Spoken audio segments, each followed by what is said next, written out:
Welcome to Workforce Central, the official podcast of the National Association of Workforce Boards. Stay tuned as we explore the latest resources, thoughts, and trends in workforce development. And now, here's your host, Ron Painter.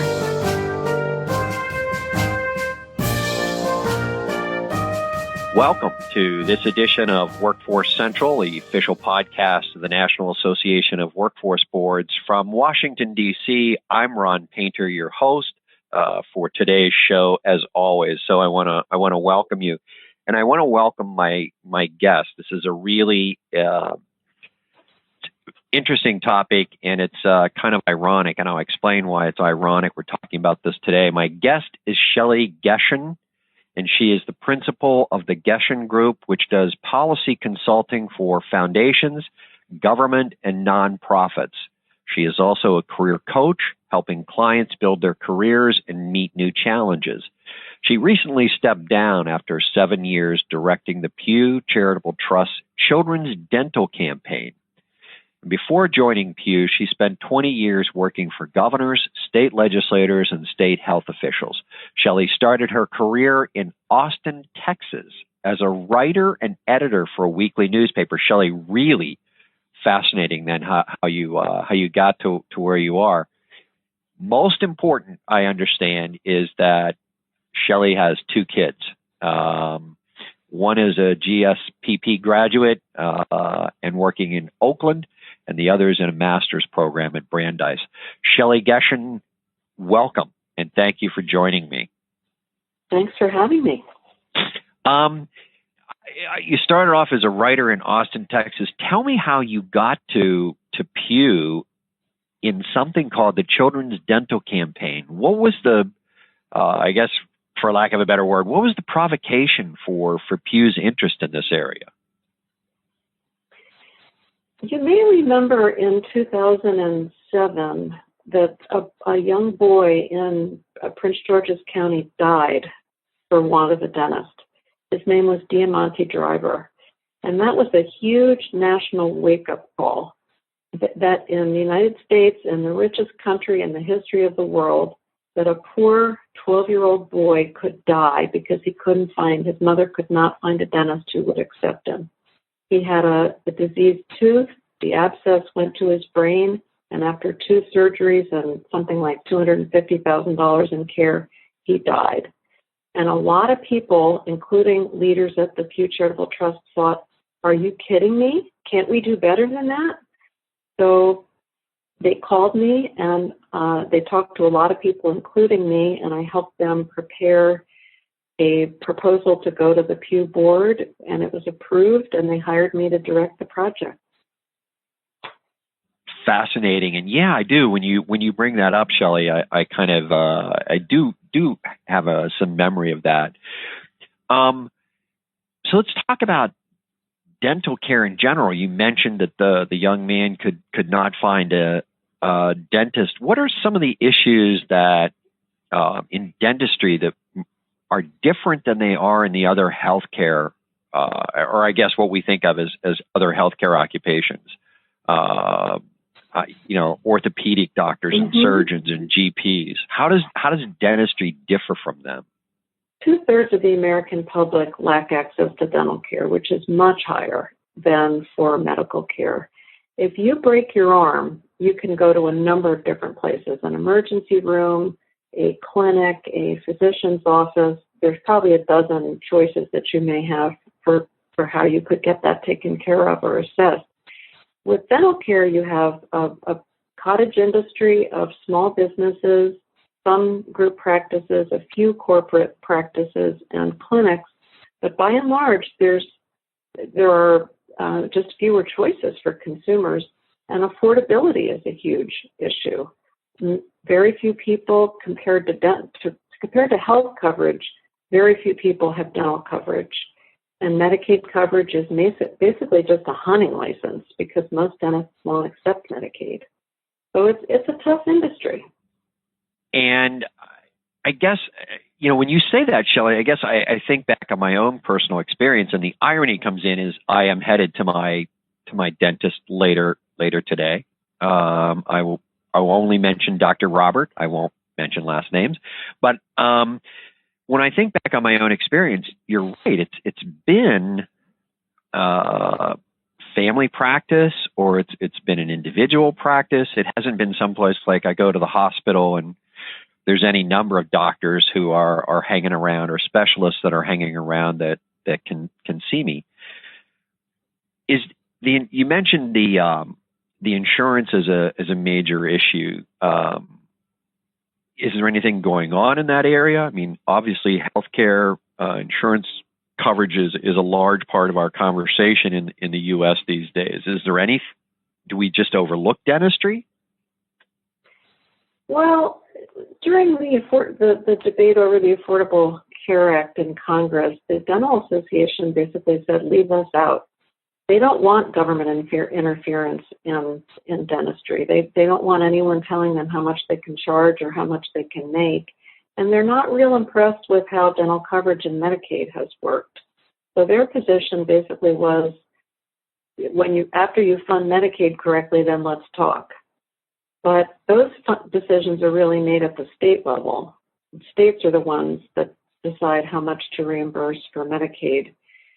So there's too little financing there's too little coverage, too few sources of financing to pay for dental coverage.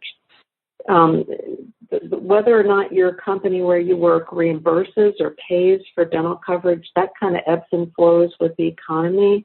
In richer times, companies are more likely to offer subsidized dental insurance, and in poorer times, they cut it. Same with Medicaid in states, when it's counter-cyclical, unfortunately. So when economies are bad, more people need Medicaid, but states have less money in their coffers to pay at decent rates to providers who provide the care. And don't forget, there's 35 million people over 65 in Medicare, and Medicare does not provide dental coverage.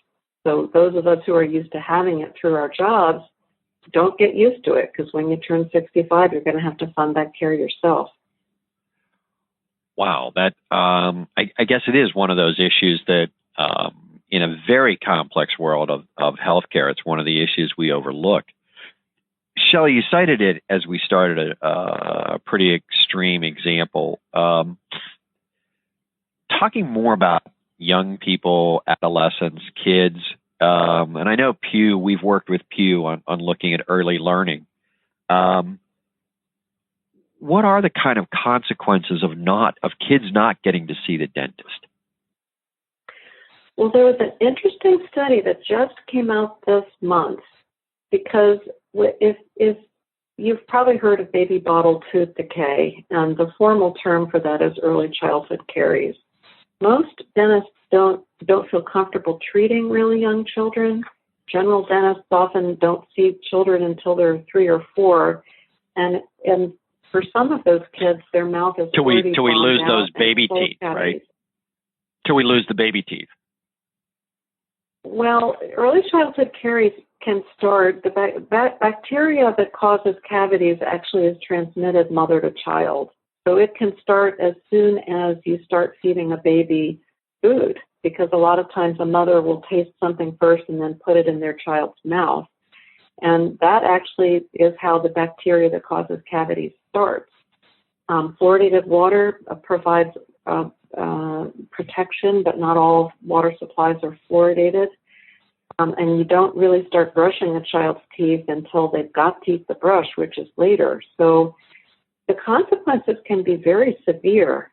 A new study that just came out this month looked at how much Medicaid agencies are paying for operating room care for children with advanced decay who are very young.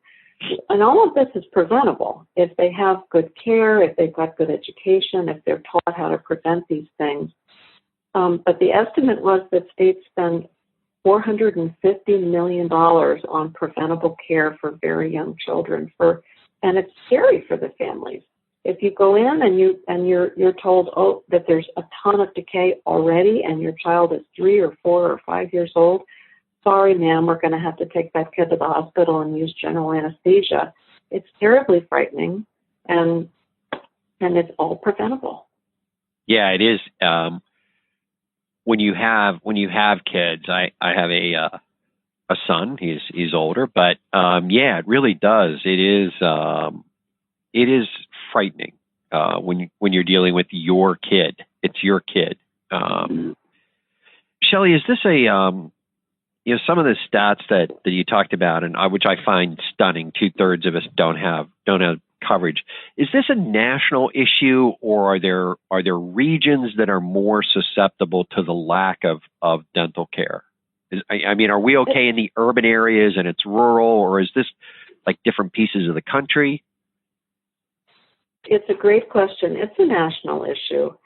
There are 48 million people who live in areas that are federally designated as having a shortage of dentists. 48 million people. And they can be in rural areas, frontier areas, or underserved urban areas. It's tough to afford the care that's there. And in some areas, there are dentists, but the dentists won't accept their insurance, or they're full, their practices are full, and they don't have any capacity. Wow, 48 million people. Mm-hmm. Is part of this because it's hard to get into dentistry? Young people who are thinking about medicine as a career don't think about dentistry. Are we seeing efforts around recruitment? No, I think there has always been a maldistribution of healthcare providers of all types. It's always harder to find a provider, dental or medical or mental health, any type, in a rural area. So the maldistribution issues, I think, are universal. And one of the neat things about dental care and mental health care is that telehealth can work to extend care to rural areas where there wasn't any care before. You can have a hub and spoke system where you'll have a clinic with a supervising dentist, and you can send mid-level providers out to rural areas, and you can connect them using very simple technologies so that care can be better distributed and reach people who didn't have it before. I mean, one of the first uses for telehealth was mental health, because that works great, particularly among young people. But it works for lots of things, including dental care. Let me step out half a second and remind you, you're listening to Workforce Central, the official podcast of the National Association of Workforce Boards from Washington, D.C. I'm Ron Painter. My guest today is Shelly Gehshan from the Gehshan Group, and we're talking about dentistry and more so focusing on access and care for young people. Shelly, in some of the other, medical fields, we've watched the rise of technicians.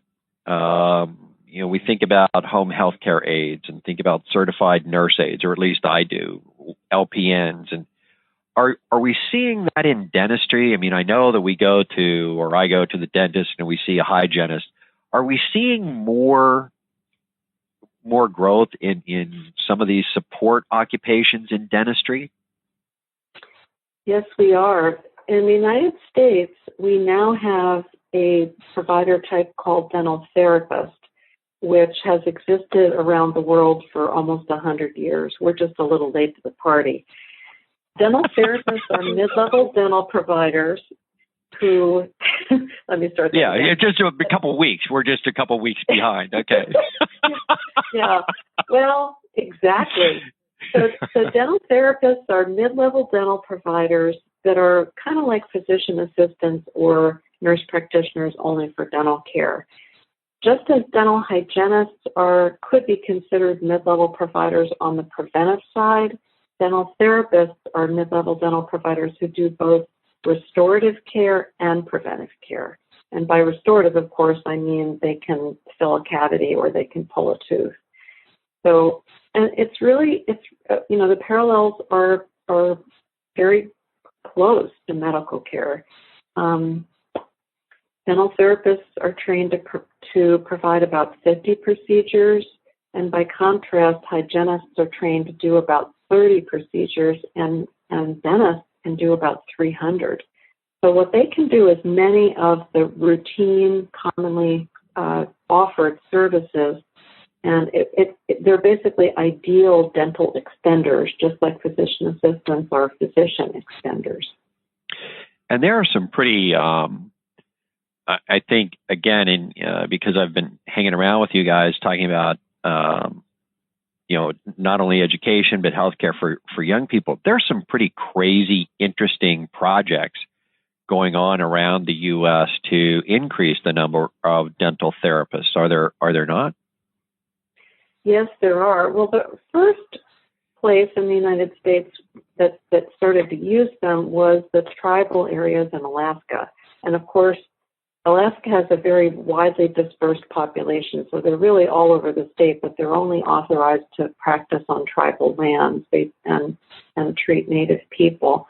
And they started their program a little over 10 years ago, and at the time, there was no training program for them in the United States, so they actually recruited people from tribal communities and sent them to New Zealand to one of the first and best training programs for 2 years. These people either left their families or brought them and got trained for 2 years and then came back. Yeah, just think of the commitment that took. And now they have a training program that's in partnership with the University of Washington for the didactic part. They train them in Anchorage, and then they've got a satellite clinic in Bethel, Alaska, that does the clinical training. And it's a year-round, 2-year program, and it's very high quality. It's gotten great evaluations, and more people are going into it. And I'll put a plug in for UW, because it is, my son's RN degree is from UW, so I'll put a plug in for the University of Washington, which anchors that whole region in terms of healthcare training. So are we seeing more of these programs open up across the U.S., Shelly? I mean, the question that I guess I'm thinking about from workforce boards is, why should we care? Are we seeing more of these programs? Yes, we are. Dental therapy is growing in this country. Alaska was the first, Minnesota was the second, and they've got 2 training programs and are turning out dental therapists every year. Maine authorized them in 2014, and this year Vermont authorized them. In addition, there's Indian tribes in both Washington State and Oregon that either have them already or are starting pilot projects. Oregon is starting a pilot project to train them. And there's legislation in maybe a dozen states. So coming soon to a state near you, dental therapy. So what kind of training do people go through? You mentioned that this initially was a 2-year program for some people who headed from the tribe to New Zealand. Is this something that happens at community colleges? Is it 4-year colleges? Are there other types of schools where I would go for this? Right now, there are 3 training programs, but there are others under development. And one is in conjunction with the university. Actually, 2. Minnesota has one that's done at a community college and one that's done at a university. So either could do the training. Just as most hygiene programs are located at community colleges, so too might most of the dental therapy programs be located there. They're closer to their communities. They can build on the training that they're already providing. But universities that have dental programs or hygiene programs may want to take a leadership role too. The Council on Dental Accreditation, which accredits all dental training programs now, issued standards for dental therapy programs just last year, and will be implementing them at the end of this year or next year. So there'll be clear guidelines on how those programs need to be structured. And the Alaska program is 2 year-round programs. I'm sorry, 2 year-round years. I got to say that better.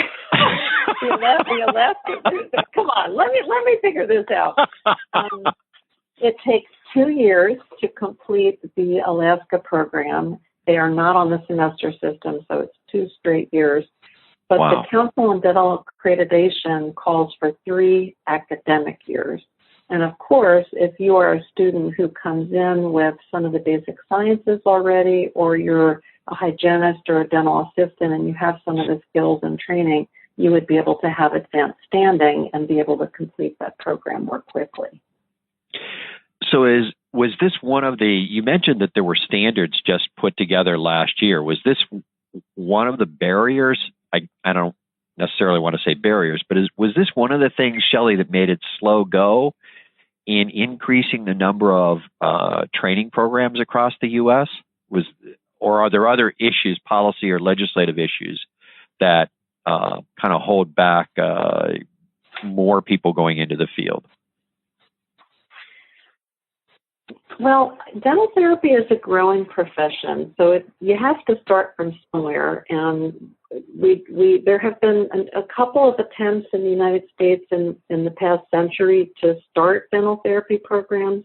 There were 2 pilot projects that were successful that had foundation funding in the 1970s. And eventually what they decided was that the dental associations felt threatened and lobbied to close them down. Now the economics are such that I think that it would be very counterproductive for dental associations to actually lobby against them, but some still do. The fact of it is, though, that dental therapists are not meant to be independent. They are part of the dental team. The dentist is at the head of the team, and the dentists who have hired them love them. They love having them. They love collaborating with them. They love the extra visits that they can provide, the extra procedures. It helps grow a practice, and it helps basically expand the number of patients that you can see in your practice. So dentists that have experience with them have been thrilled. So, Shelly, can you give us an idea of like what size of, how many people are doing this now in the U.S. and any sense of what they could expect in terms of wages? And now that's going to vary, I understand, by region, but any sense of what people could expect? Yes. When I was at Pew, we produced some research and looked into how they were being used in practice and what those jobs were like. And I think the salary information that we gathered was a fairly broad range depending upon experience and where they were practicing, but it ranged anywhere from $60,000 to $90,000 or $95,000 for dental therapy. And what was the other part of your question? I'm sorry. This is a growing field. Do you have any sense about how many people across the U.S. are in the occupation? I think we have somewhere between 60 and 70 licensed or certified dental therapists in practice now. But we've got a couple of new states ready to come online in the next few years. So the numbers will start going up pretty fast. Do you know who those states are? Sure. Maine authorized dental therapy in 2014, and Vermont is poised to start their program soon. Their law just passed this year. So, Shelly, workforce boards, particularly now under the new federal legislation, the Workforce Innovation and Opportunity Act, workforce boards are really focused on industry sectors. If as a board, and I don't know too many that aren't, as a board, if I'm focused on healthcare, what can I do to be supportive of this growing this occupation, or how do I understand the need in my region? Well, I think there are a number of ways that workforce boards can help with this profession. If you're on a workforce board, one of the first things to do would be to work with the governor's staff to make sure that the word dental appears somewhere, because you often see healthcare, but you don't see dental care. It seems like a forgotten industry.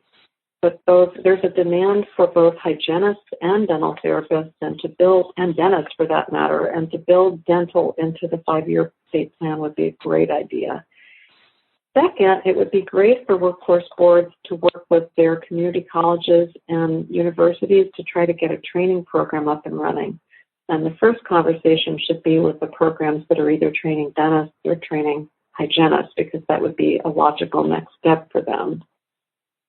And then I think the third thing would be that workforce boards could help a lot with funding training, both developing the training programs as well as training for individuals, because some of these folks really would do well in these professions, but they need help getting started. So whether it comes from WIOA, either the adult or youth funding streams for whatever eligible students there are, or through Section 166, which is grants for tribal communities, or maybe through special grants, it would be just really wonderful to have some support for the development of the profession. Shelly, if I'm if I'm interested, where could I learn more about what's going on with dental therapists and how I get into the occupation or what's going on with the occupation?